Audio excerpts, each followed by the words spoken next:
I first started working in disability as a support worker when I was 18, and Sally was my very first client, and she had the greatest impact on me in my whole career.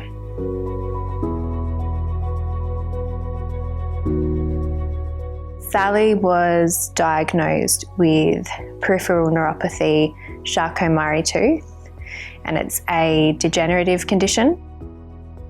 And slowly over time, her muscles slowly stopped working.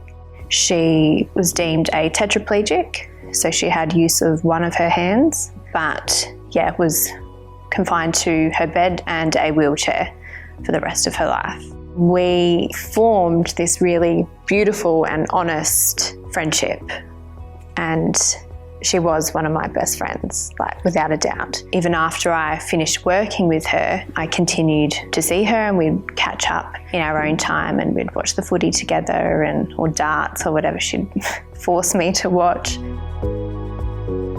Sally had an amazing zest for life, and she wanted to experience everything, and she didn't want to allow her disability to stop her or change her or force her to not enjoy life how she wanted to.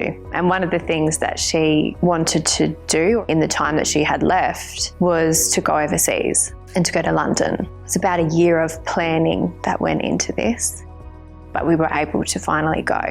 We were working on repairing a pressure area that she had. That was our main concern for the trip.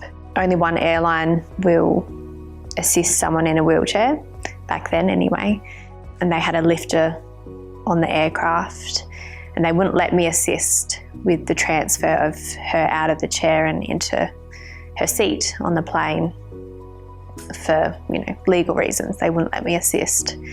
So they had their air hostesses trying to transfer an almost quadriplegic, which they've never done before, into this chair, into this seat.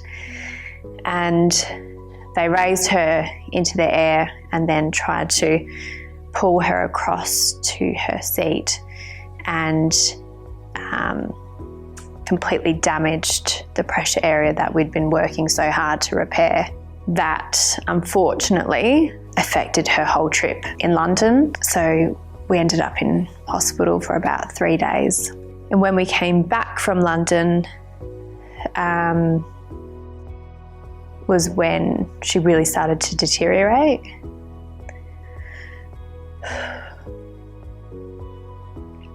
The pressure area never repaired. She had a lung collapse, she had pneumonia, and she ended up needing assistance with breathing. She didn't want to die alone, and she made that very clear to everyone. So we all spent as much time as we could there, her carers, her family. It was pretty special that we were all there in those last moments, and she obviously couldn't communicate, but it meant everything to me to be there with her in those moments.